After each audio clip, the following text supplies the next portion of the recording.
सबसे पहले पुष्पा प्रियदर्शी के चरणों में श्रद्धासुमन अर्पित और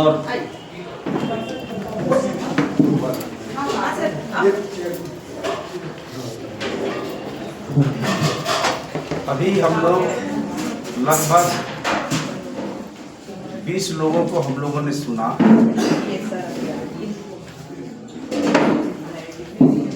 और इतने लोगों के सुनने के बाद भी लगता है कि पुष्पा जी को सुनना शायद बहुत कुछ अभी भी बाकी रह गई है। और इतने कम समय में पुष्पा जी के व्यक्तित्व को, उनकी कविताओं के बारे में और उनके बहुमूल्य योगदान के बारे में और विशेष करके धनबाद के साहित्यिक क्षेत्र को जितना उन्होंने सींचा, जितने कम समय में, कि उसका वर्णन ऐसे कम समय में करना बड़ा मुश्किल है। मैं खुद भी एक छोटी सी संस्मरण हमें याद है, क्योंकि हम लोग आप जैसे विद्वत लोगों की तरह ना तो कविताएं हम लोग लिखते हैं, ना आप लोगों की तरह कवि हैं, लेकिन संगत का असर है कि थोड़ी बहुत पढ़ लेते हैं, सुना लेते हैं। और उसी संगति का ही देन था कि कभी कभी श्याम सर से मिलते थे तो पुष्पा जी से 1-2 बार मुलाकात हुई थी।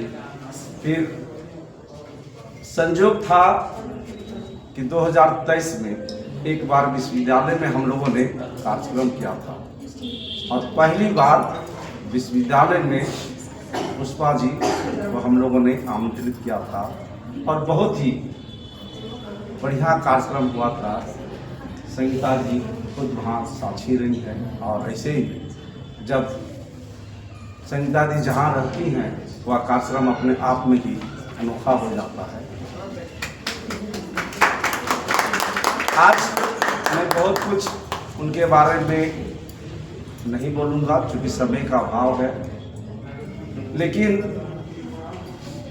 पूरे इस मंच में विराजमान सभी साहित्यकारों से और खासकर संगीता जी से और श्याम सर से भी मैं आग्रह करूँगा कि पहली बार विश्वविद्यालय के परिसर में पुष्पा जी का कदम पड़ा था।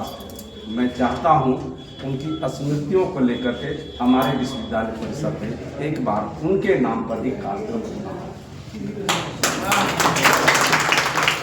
क्योंकि आज हम लोग इस परिसर में जितने लोग हैं सभी लोग पुष्पा जी को जान रहे हैं।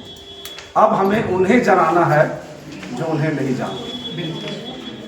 इसलिए आग्रह होगा कि हम पुष्पा जी को जरूर, विशेष करके नए नए जो छात्र हैं, पाठक वर्ग हैं, उन तक उनकी रचनाओं को, उनकी बातों को, उनके संदेशों को पहुंचाएं। और अभी श्याम सर से मैंने कहा, क्योंकि मैं वहाँ बैठे बैठे जितनी बार मैं अपने आप को कनेक्ट करने की कोशिश कर रहा था कि मैं वहाँ मुझे बुलाया जाएगा तो मैं जाकर क्या बोलूँगा, और जैसे जैसे शब्द का निर्माण कर रहा था लेकिन बार बार तुरंत टूटता चला जा रहा था। और ठीक ही तुषार जी ने कहा कि जब भी अपने मन को भटकाने का जब प्रयास कर रहा हूँ तब उनका चेहरा वो हंसता खिलता जो है, मंचों पर जो उनका जो रूप देखने को मिलता था, जो बोलने की अदा थी, जो उनको कुछ कहने की बातों में जो उनका तो श्याम सर को कवि बना के गई है, वो आ रहा था और हम डिस्कनेक्ट हो जा रहे थे। सर से मैंने कहा कि उनकी कोई अगर पुस्तक है तो एक बार बुला दीजिए, उसी से मैं पढ़ लेता हूँ। तो उनकी एक कविता है जो पुष्प की अभिलाषा, उसी से ली गई है। और एक मैं ये महसूस किया उनकी कविताओं में, जिसे नहीं कहते हैं कि हम एक दूसरे को कहते हैं कि मेरी अगर मृत्यु हो, मौत हो तो आपके कदमों में। मुझे लगा कि शायद ये पूर्वाभ्यास पुष्पा जी को हो गया था और उन्होंने शायद श्याम जी के कदमों में अपने जीवन को समर्पित करने के लिए यह कविता पूर्व में ही लिख चुकी थी। तो मैं उसी कविता को लेकर आप सबों के बीच पढ़ने जा रहा हूँ। यही मन्नत हमारी है, यही मन्नत हमारी है। शीर्षक है तेरे कदमों की आहट में, तेरे कदमों की आहट में मेरी दुनिया संवरती है। खिले जो फूल खुशियां वही हर पल निखरती है। बनाकर नयन को दर्पण तेरा दीदार करती है। बनाकर नयन को दर्पण तेरा दीदार करती हूँ। मेरे दिल का जो मंदिर है उसी में तुमको रखती हूँ। तुम्हारी याद में हर पल, तुम्हारी याद में हर पल मैं खुद ही डूब जाती हूँ। चरण पर बिंदु ओस के तुम्हें हर पल चढ़ाती हूँ। उमड़ती नेह में छन छन दिशाएं झूम के गाती हैं। नहीं भाषा ना अक्षर है अनोखे भाव सहलाती हूँ। झलक बस एक पाने को, झलक बस एक पाने को टिकी आंखें हमारी है। पलक भर छा रही है हर पल मधुर आदे तुम्हारी है। तुम्हें मैं चाहती कितना, तुम्हें मैं चाहती कितना ये मेरी आंख कह जाती है।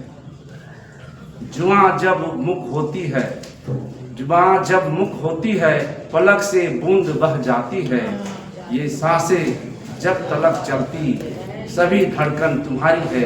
तेरी कदमों में निकले यही मन्नत हमारी है। तेरी कदमों में निकले यही।